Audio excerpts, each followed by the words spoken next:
الصلاة والسلام على سيدنا رسول الله وعلى آله وصحبه ومن والاه أما بعد. அன்பான அல்லாஹ்வின் நல்லடியார்களே, அல்லாஹுடைய அருள்மறையாம் திருமறையை ஓதி நிறைவு செய்திருக்கிறோம். அதை ஓதவும் கேட்பதற்கும் வாய்ப்பளித்த எல்லாம் அல்ல அல்லாஹுக்கே எல்லா புகழும் உரித்தாக. அல்லாஹுடைய அருள் இல்லை என்று சொன்னால் இந்த திருமறையை நம்மால் மனனம் செய்ய முடியாது. அல்லாஹுடைய அருள் இல்லை என்று சொன்னால் இந்த திருமறையை நம்மால் ஓதி முடிக்க முடியாது. அல்லாஹுடைய கலாம் பாரமானது. அல்லாஹுடைய கலாம் இருக்கிறது, அதை திருமறையிலே அல்லாஹ் சொல்லும்போது கவுலன் சகீல, ரொம்ப வெயிட்டான ஒரு வார்த்தைன்னு அல்லாஹ் சொல்கிறான். அதனால தான் இந்த வார்த்தையை தாங்கிறதுக்கு மலைக்கும் சக்தி இல்லை இல்லையா? அல்லாஹுடைய ராத்தும் சரி, அல்லாஹுடைய கலாமும் சரி, அதை தாங்குகிற சக்தி மலைகளுக்கும் இல்லை. மூசா அலைஹிஸ்ஸலாமுடைய கோரிக்கையை ஏற்று அல்லாஹுடைய தஜல்லி சினாய் மலையின் மீது வெளிப்பட்ட போது மலை சுக்குநூறாக ஆனது. இப்போ குர்ஆனில் அல்லாஹ் சொல்கிறான்லே, லவ் அன்ஸல்னா ஹாதல் குர்ஆன அலா ஜபல் லரஐதஹு ஹாஷிஅன், ஒரு மலையின் மீது அருள் இருந்தால் மலை சுக்குநூறாக போயிடும் சொல்லி. அதனால தான் நபி ஸல்லல்லாஹு அலைஹி வஸல்லம் அவர்களுக்கு குர்ஆனுடைய வஹி வரும்போது அந்த வஹியுடைய பாரத்தினால நபி ஸல்லல்லாஹு அலைஹி வஸல்லம் உடல் அவங்க ஒரு நபருடைய உடல் பல நூறு பேருடைய வெயிட்டாக ஆயிடுவாங்க. வஹி இறங்கும்போது அவங்க ஒட்டகத்தில் இருக்கும்போது வஹி வந்துச்சுன்னு சொன்னால் பெருமானாருடைய அந்த வஹியுடைய பாரத்தை தாங்க முடியாமல் ஒட்டகம் அப்படியே மண்டிட்டு உட்காந்துரும்.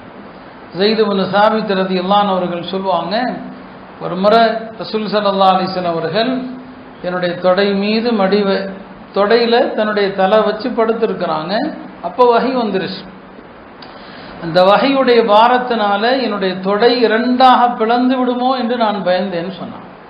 இப்போ அல்லாஹ்வுடைய இந்த கலாம் எவ்வளவு மகத்தானது, எவ்வளவு வெயிட்டானது என்பதை நாம் எண்ணி பார்க்க வேண்டும்.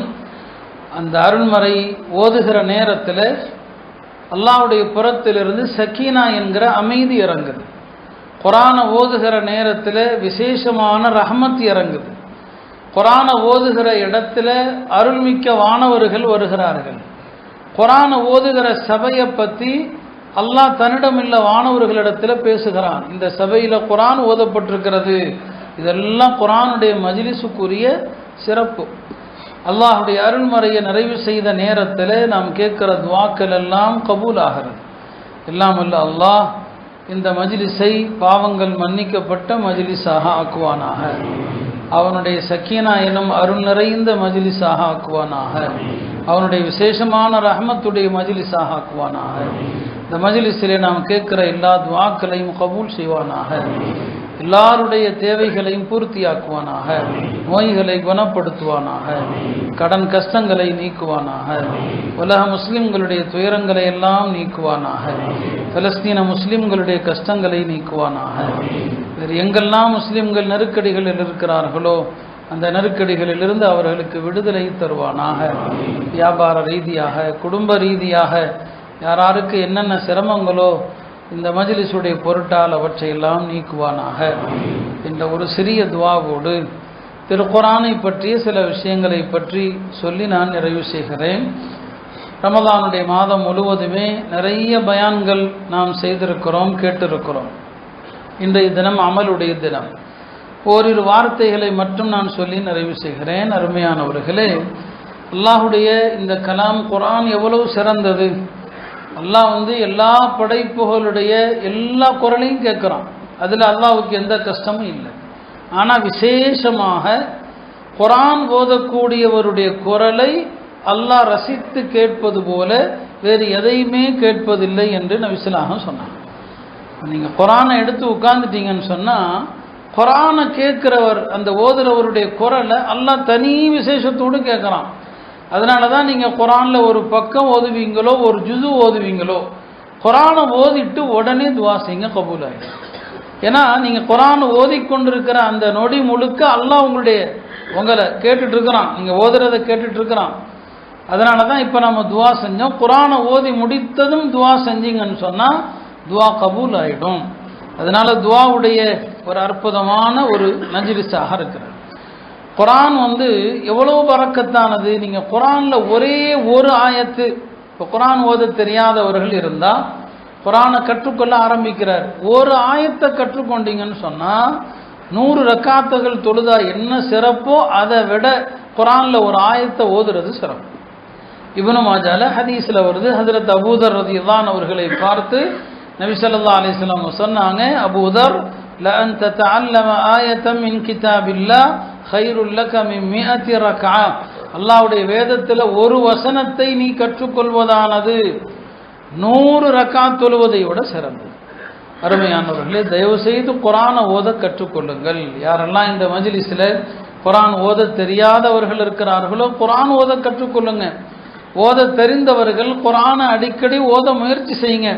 குரானுடைய சிறப்புக்கு நிகராக எதுவுமே இல்லை. குரான் ஓதுகிறவர்கள் அல்லாஹ்வுடைய குடும்பத்தினர் என்று பெருமானார் ஸல்லல்லாஹு அலைஹி வஸல்லம் அவர்கள் சொன்னாங்க. ஒரு அடியான் குரான் ஓதும் போது அல்லாஹ்வை நெருங்குற மாதிரி வேறு எந்த அமல் செய்யும் போதும் நெருங்குவதில்லை.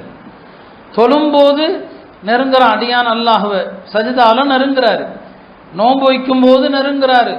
ஆனால் குரான் ஓதுகிற போது அடியானுக்கும் அல்லாஹ்வுக்குமான நெருக்கம் அதிகமாகுது. அதனால தான் குரான் ஓதும் போது துவா செய்யுங்கன்னு சொல்கிறோம். அதே போல தான் சொன்னாங்க, இப்போ சொர்க்கத்தில் அமல் என்பதே கிடையாது, சொர்க்கத்தில் அமல் இல்லை. ஆனால் சொர்க்கத்தில் ஒரே ஒரு அமல் தான் குரான் ஓதுகிற அமல் தான். சொர்க்கத்தில் இருக்கிற ஒரு அடியார் அவருக்கு திடீரென்று உயர்ந்த அந்தஸ்துக்கு போகணும்னு ஆசை வந்துச்சுன்னு வைங்க. இப்போ ட்ரெயினில் போகிறோம், ட்ரெயினில் பல படித்தரங்கள் இருக்கிறது இல்லையா? நீங்கள் ஃபர்ஸ்ட் கிளாஸ் போகணுன்னா அதுக்கு ஒரு தனியாக நாங்கள் காசு கட்டணும். இப்போ சொர்க்கத்தில் இருக்கிறாரு, கொஞ்சம் மேலே போகணும், படித்தரம் மேலே போகணும். குரான் எடுத்து ஓதுனீங்கன்னு வைங்களேன், ஒவ்வொரு எழுத்துக்கும் ஒரு படித்தரம் மேலே போய்கிட்டே இருக்கலாம். எங்கே போய் நிற்கிறீங்களோ அது வரைக்கும் அப்படியே லிஃப்ட் மாதிரி போயிட்டே தான் இருக்கும். குரான் ஓதுனீங்கன்னா மேலே போயிட்டே இருப்பீங்க. அப்போ சொர்க்கத்தில் குரானை கொண்டு உங்களுடைய அமல்கள் என்ன செய்யப்படுகிறது, உயர்த்தப்படுகிறதுன்னு சொல்லி. அதே போல தான் குரான் ஓதக்கூடியவருடைய பெற்றோரை அல்லாஹ் கண்ணியப்படுத்துவான் மறுமையில். குரானை மரணம் செஞ்சிருக்கணுங்கிறது தேவையில்லை. நபி ஸல்லல்லாஹு அலைஹி வஸல்லம் சொன்னாங்க, யார் குரானை ஓதுகிறார் அதன்படி அமல் செய்கிறாரோ அவருடைய பெற்றோருக்கு அல்லாஹ் மறுமையிலே ஒரு கௌரவ கிரீடத்தை அணிவித்து கண்ணியப்படுத்துவான். இது எதற்குன்னு கேட்கப்படும், உம்முடைய மகன் குரான் ஓதி கொண்டிருந்தார், எனவே பிள்ளைகளை குரான் ஓத வைங்க, அதற்காக மறுமையில் நீங்கள் என்ன செய்யப்படுவீங்க, கண்ணியப்படுத்தப்படுவீங்க. யார் அதிகமாக குரான் ஓதுகிறாரோ குரான் ஓதக்கூடியவர் நாளை மறுமை நாளில் 10 பேருக்கு பரிந்துரை செய்யலாம். நரகம் உறுதியாகிவிட்ட 10 பேர், அந்த 10 பேரை இவர் நரகத்திலிருந்து இவருடைய பரிந்துரையை கொண்டு காப்பாற்றலாம் என்று நபி ஸல்லல்லாஹு அலைஹி வஸல்லம் சொன்னார். குரானை மனப்பாடம் செய்தவர்கள் பார்த்தும் ஓதலாம், மனப்பாடமாகவும் ஓதலாம். ஆனாலும் குரானை பார்த்து ஓதுறது தான் சிறப்பு. நபி ஸல்லல்லாஹு அலைஹி வஸல்லம் சொன்னாங்க, குரானை பார்த்து ஓதுவதனுடைய நன்மை ஃபர்தான தொழுகைக்கு கிடைக்கிற நன்மையை போல, குரானை மனனமாக ஓதுவதனுடைய நன்மை நஃபிலான தொழுகைக்கு கிடைக்கிற நன்மையை போல. அதனால சொல்லுவாங்க, அதீமுன் நஸர ஃபில் மஸாஹிப், குரானை அடிக்கடி பார்த்துக்கிட்டே இருங்க. இப்போ குரானை பார்த்து ஓதுங்கள், குரானை பார்த்து ஓதுவது அவ்வளவு சிறப்புன்னு சொன்னாங்க. ஒரு மனிதர் குரான் ஓதுறதுல அதிக நேரத்தை கொடுக்குறாரு, தொழுகைக்கு வரும்போது குரான் எடுத்து உட்கார்ந்துடுறாரு, எப்பவும் குரான் ஓதுறாரு. குரான் ஓதுறதுனால அவரால் துவா கேட்க முடியல. துவா கேட்கலான்னு நினைக்கிறாரு, ஒரு காட்சி ஓதுறான்னு ஓதுறாரு. சரி, அப்புறம் துவா கேட்கலான்னு நினைக்கிறாரு, அப்புறம் இன்னொரு காட்சி ஓதுறாரு. இப்படியே துவா கேட்கலான்னு நினைக்கிறாரு, குரான் ஓதிக்கிட்டே இருக்கிறாரு. அல்லாஹ் சொன்னா, துவா கேட்கலான்னு நினைக்கும் போதெல்லாம் குரான் ஓதுறார் இல்லையா, அவர் துவாவே கேட்காம குரானை மட்டுமே ஓதி மூடி வச்சுட்டு போயிட்டாருன்னு சொன்னா, துவா கேட்கிறவங்களுக்கு கொடுக்கிறத விட பல மடங்கு அவருக்கு நான் கொடுப்பேன். குரான் ஓதுறவர் துவா கேட்கணும்னு தேவையே இல்லை. நீங்க என்னென்ன மனசுல வேதனைங்க தேவைகளை வச்சுட்டு குரான் ஓத ஆரம்பிக்கிறீங்களோ அதையெல்லாம் அல்லாஹ்ட்ட கேட்கணும்னு நினைச்சீங்க, நோய் குணமாகணும்னு கேட்கணும்னு நினைச்சீங்க, கஷ்டம் தீரணும்னு நினைச்சீங்க, குரான் ஓதுறதுல துவாவே கேட்கல, எஞ்சி போயிட்டீங்க, இதெல்லாம் உங்களுக்கு கிடைச்சிடும். இப்படி குரானுடைய சிறப்புகள் அவ்வளவு சிறந்ததாக என்னங்க இருக்கிறது. அல்லாஹ் தஆலா அதுக்கு அவ்வளவு பெரிய பரிசை கொடுப்பதாக நபி ஸல்லல்லாஹு அலைஹி வஸல்லம் சொன்னாங்க.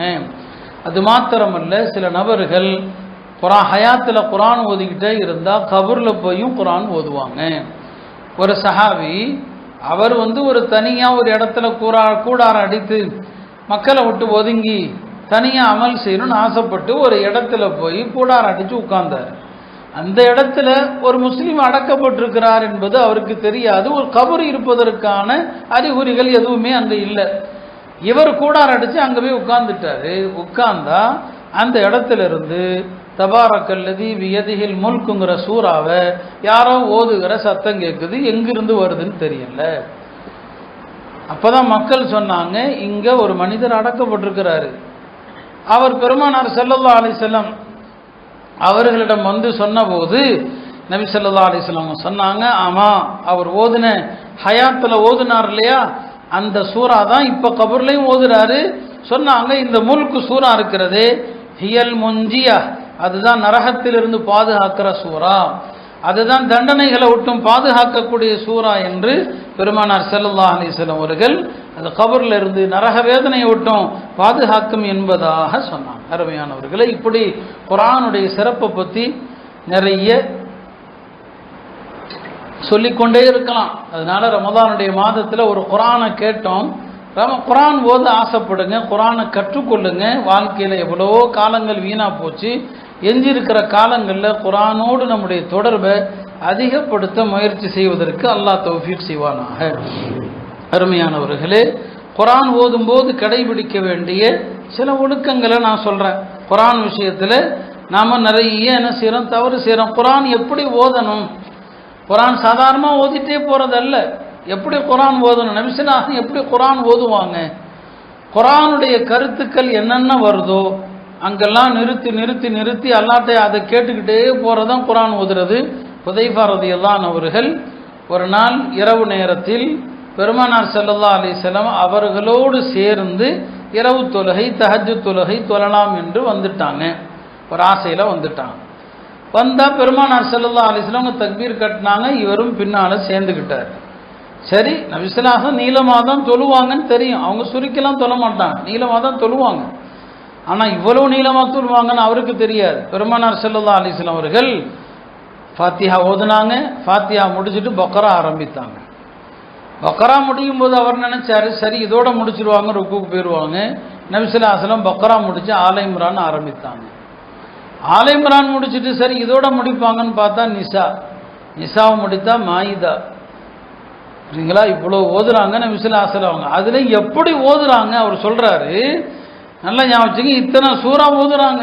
இத்தனை சூறா ஓதும் போதும் எங்கேயாவது தஸ்பீஹை பற்றி வருதுன்னா அந்த இடத்துல நிறுத்தி நபி ஸல்லல்லாஹு அலைஹி வஸல்லம் சுப்ஹான ரப்பியல் ஆலா தஸ்பீஹ் வருதா அங்கே நிறுத்தி தஸ்பீஹ் செய்வாங்க. எங்கேயாவது அல்லாஹ்வுடைய ரஹமத்தை பற்றி வருதுன்னு சொன்னால் நிறுத்தி அல்லாஹ் எனக்கு கருணை காட்டு, அல்லாஹும்ம ரஹம்னி துவா செய்வாங்க.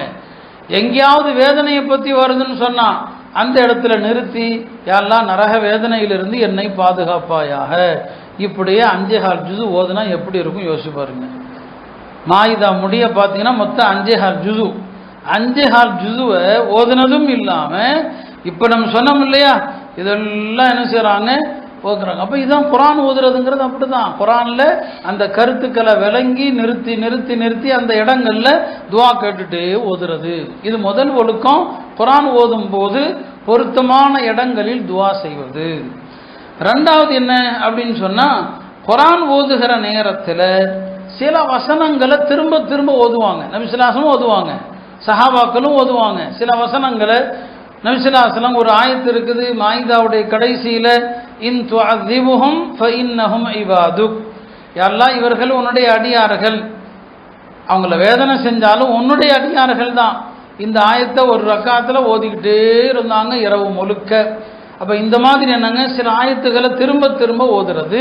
அஸ்மா ரலியல்லாஹு அன்ஹா ஒரு தஹஜ்ஜுடைய தொழுகையில் சூரத்து தூரில் வரக்கூடிய ஒரே ஆயத்தை ஓதுனாங்க. ஃபமன்னல்லாஹு அலைனா வவகானா அஸாபஸ் ஸமூம், அல்லாஹ் எங்களுக்கு அருள் புரிஞ்சதுனால இந்த நரகத்தை விட்டும் பாதுகாத்தாங்கிற ஆயத்தை ஓதிக்கொண்டே இருந்தாங்க. அப்போ சில வசனங்களை திரும்ப திரும்ப ஓதுறது.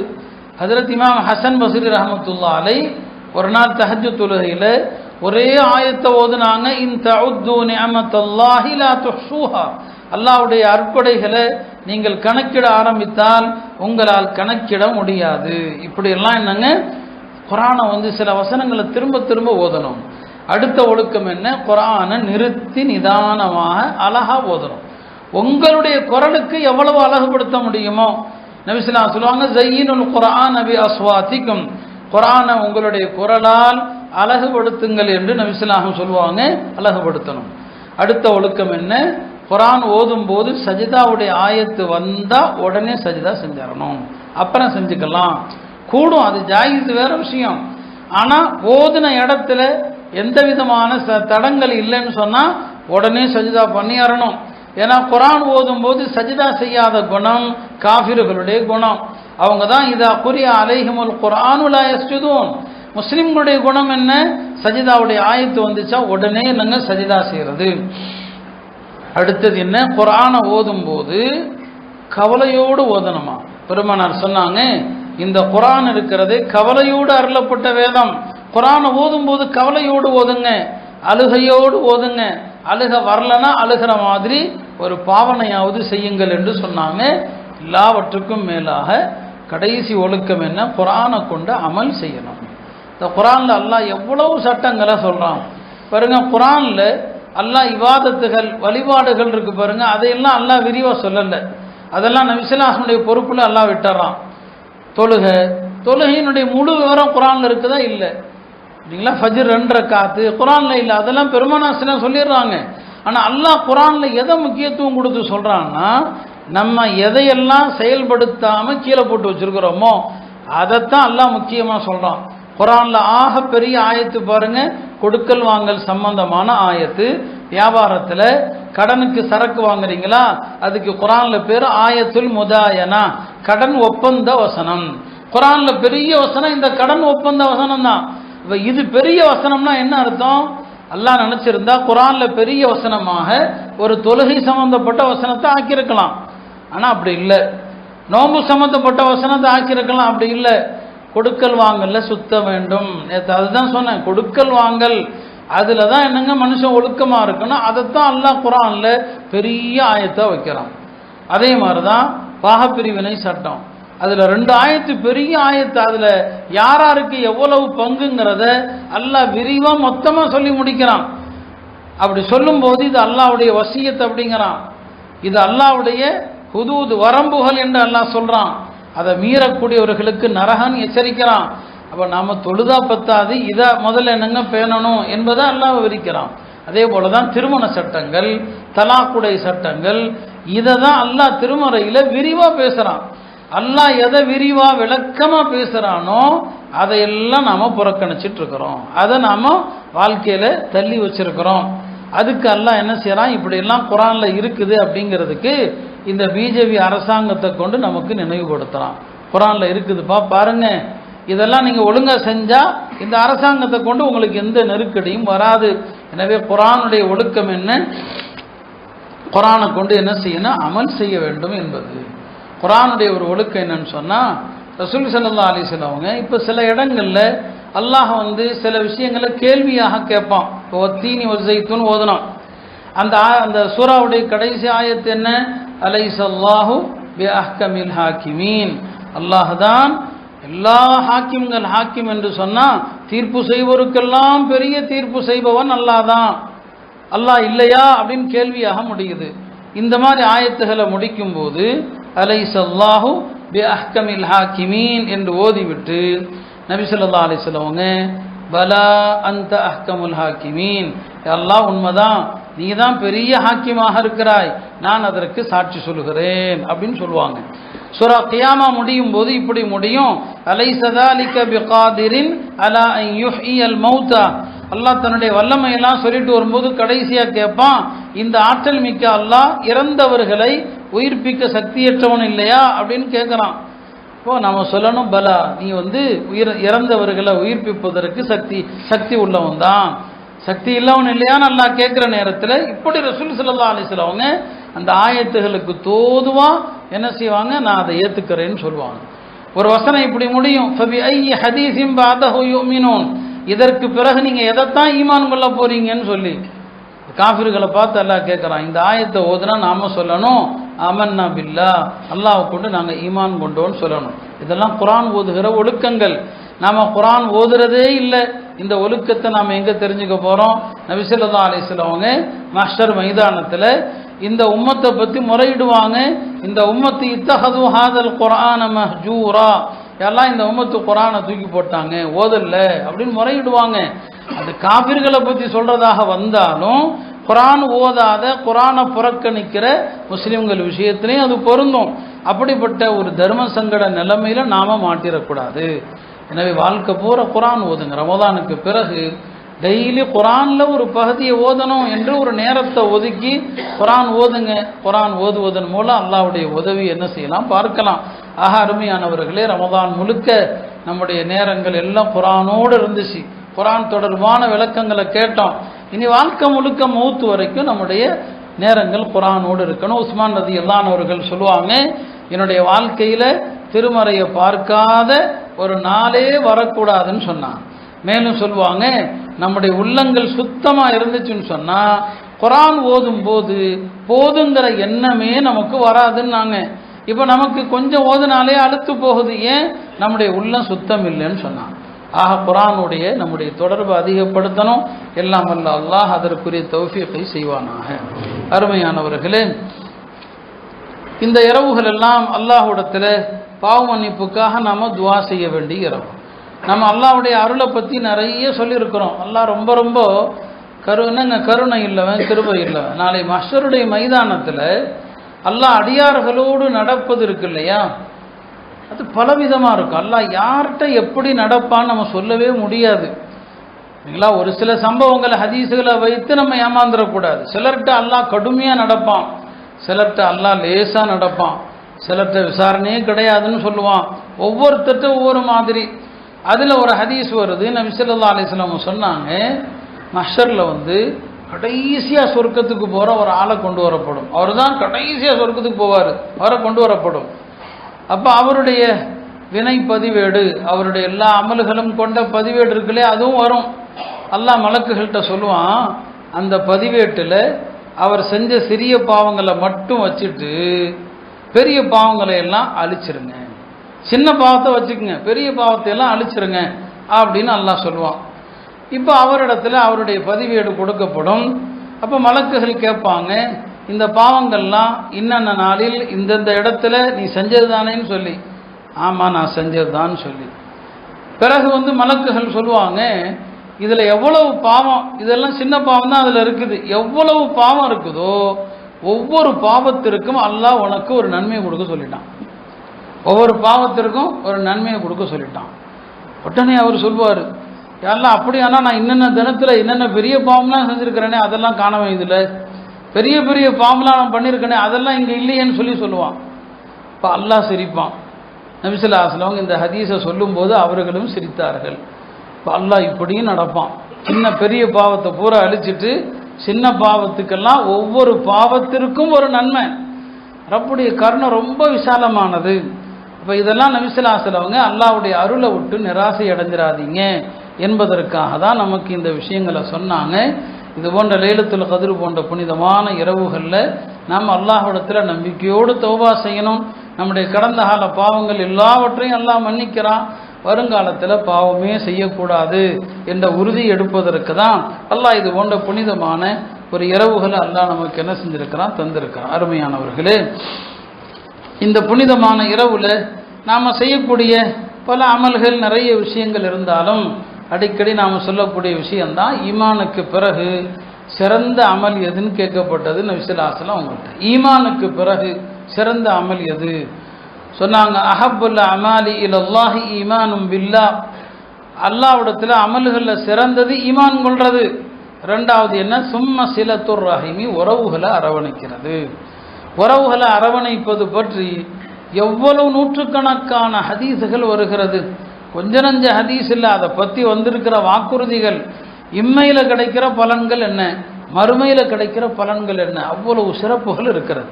இதை எவ்வளவுதான் சொன்னாலுமே கூட ஏனோ தெரியல இந்த விஷயத்தை நம்முடைய மனங்கள் ஏற்க மறுக்குது.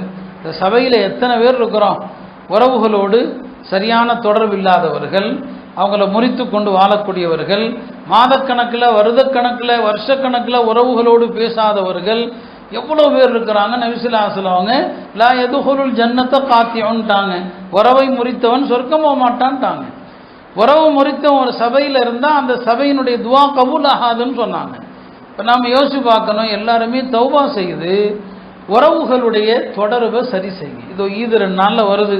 இந்த சந்தோஷமான ஈதை மகிழ்ச்சியாக கொண்டாடணும்னு சொன்னால் நாம் எந்தெந்த உறவுகளோடு தள்ளி இருக்கிறோமோ தூரமாக இருக்கிறோமோ எல்லாரையும் பார்த்து சந்தோஷப்படுத்தி அவங்களுக்கு ஹதியாக்கள் கொடுத்து அவங்களோடு ஏற்பட்ட சங்கடங்கள் வருத்தங்கள் வலிகள் எல்லாத்தையும் மறந்து நம்ம எல்லாம் சொர்க்கத்துக்கு போகிறப்போ எல்லாருமே சொர்க்கத்துக்கு சகோதரர்களாகத்தான் போக போகிறோம். அதனால் இந்த உறவுகளை அரவணைக்கிற விஷயத்தில் ரொம்ப நபி ஸல்லல்லாஹு அலைஹி வஸல்லம் கவனம் செலுத்துமாறு சொன்னாங்க. பெருமானார் ஸல்லல்லாஹு அலைஹி வஸல்லம் சந்தர்ப்பம் கிடைக்கும் போதெல்லாம் அதைத்தான் மனிதர்களுடனான தொடர்பு அது கரெக்டாக இருக்கிறத ரொம்ப அழுத்தம் கொடுப்பாங்க. ரசூல் ஸல்லல்லாஹு அலைஹி வஸல்லம் மதீனா முனவ்வராவிற்கு ஹிஜ்ரத் செய்து வர்றாங்க. அப்துல்லாஹ் இப்னு சலாம் என்று ஒரு யூத மத குரு, அவர் யூத மத குருவாக தான் அது வரைக்கும் இருக்கிறார். அவர் பெருமானார் ஸல்லல்லாஹு அலைஹி வஸல்லம் மதீனா வந்திருக்கிறாங்க அப்படின்னு தெரிந்ததும் அப்போ வந்ததும் குபால தான் ரசூல் ஸல்லல்லாஹு தங்கி இருக்கிறாங்க. என்ன பேசுகிறாங்கன்னு போய் பார்க்கலாம். ஏன்னா அவருக்கு தெரியும் ஒரு நபியுடைய அடையாளம் என்ன, ஒரு நபி முதல்ல என்ன பேசுவார் எல்லாம் தெரியும். அவரும் போகிறாரு. மக்கள் எல்லாம் குழுமி இருக்கிறாங்க. ரசூல் ஸல்லல்லாஹு அலைஹி வஸல்லம் மதீனாவுக்குள் நுழைந்ததும் எல்லா கிதாபிலும் எழுதுவாங்க, அவங்க செஞ்ச முதல் பிரசங்கம் இதுதான், இந்த ஹதீஸ் தான் இப்போ நாம் சொல்ல போகிறது. சொன்னாங்க, யா ஐயுஹன்னாஸ், மக்களேன்னு. மக்களேன்னு சொல்லி அழைத்து கரெக்டாக தொழுங்க அப்படின்னு சொல்லலை. மக்களே என்று அழைத்து கரெக்டாக நோன்பு வைங்கன்னு சொல்லலை. என்ன சொன்னாங்க? யா ஐயுஹன்னாஸ், மக்களே, அஃஷு சலாம், உங்களுடைய சலாமை பரப்புங்கள், உங்களுடைய சலாமை பரப்புங்க. இப்னு சலாம், அப்துல்லாஹ் இப்னு சலாம் அப்படியே ஆடி போயிட்டார்.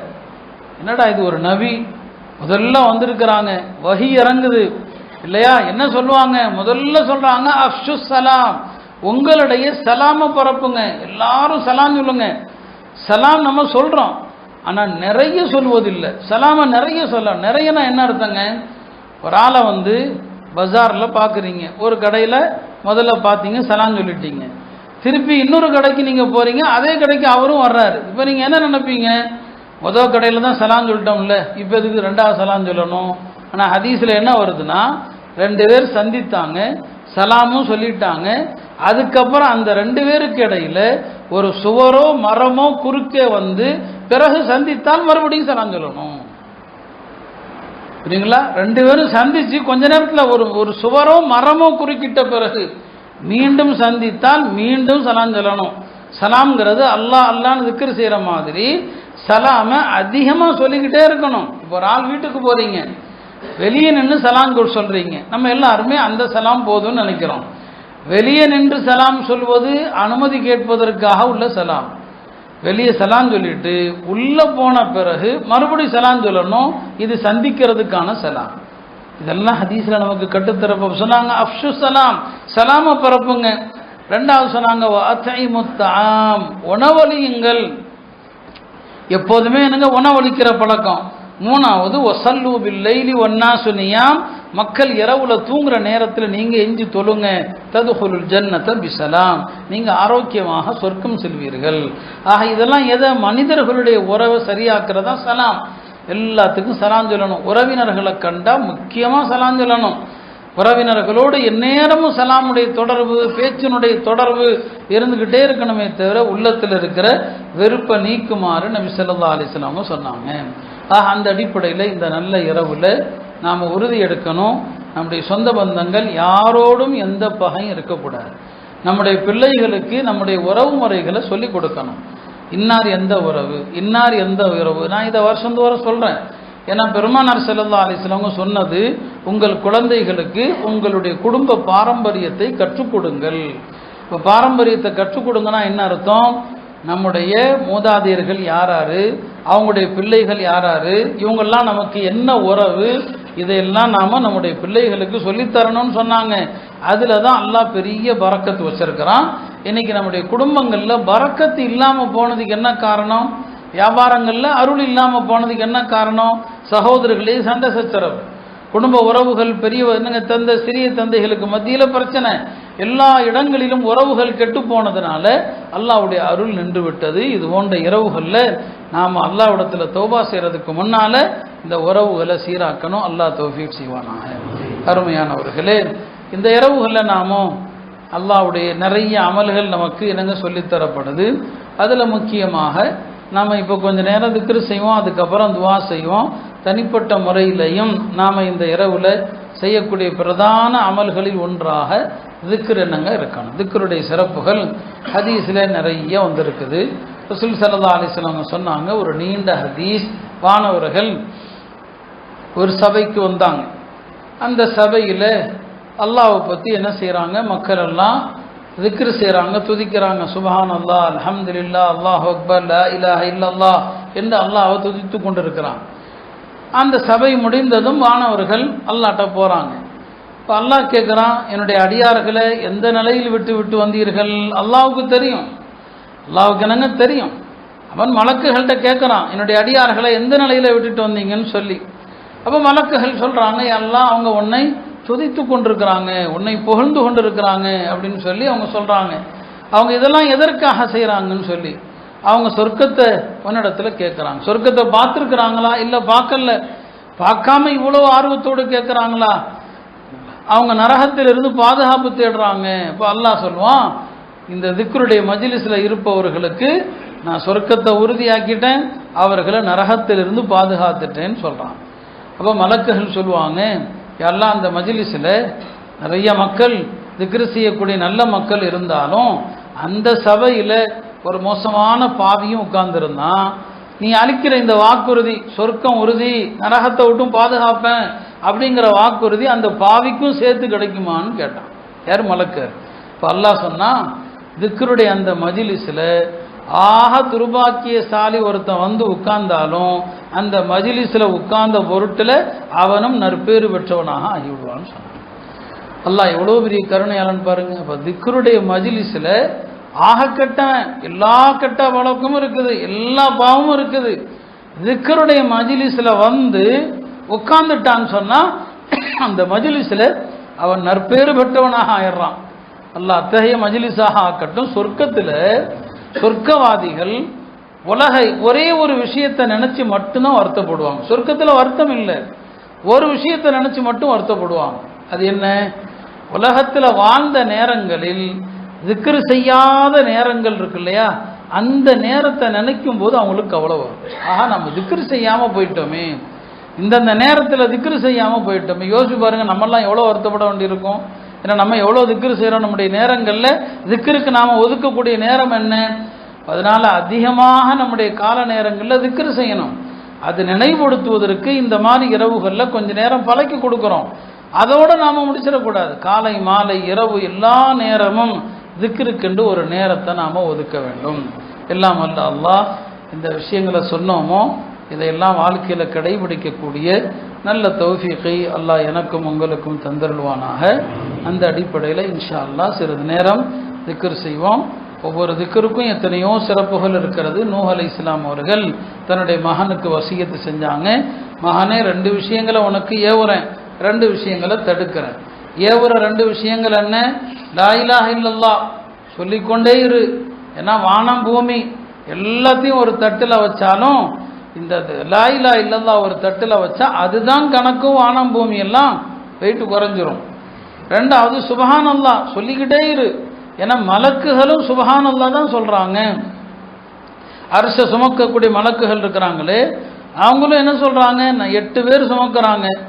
அந்த 8 பேருமே சுப்ஹானக்கல்லாஹும்ம வ பிஹம்திக, இதான் அரச சுமக்கக்கூடிய மலக்குகள் செய்யக்கூடிய தஸ்பீஹ். நூஹ் அலைஹிஸ்ஸலாம் சொன்னாங்க, மகனே சுப்ஹானல்லாஹ் சொல்லிக்கிட்டே இரு.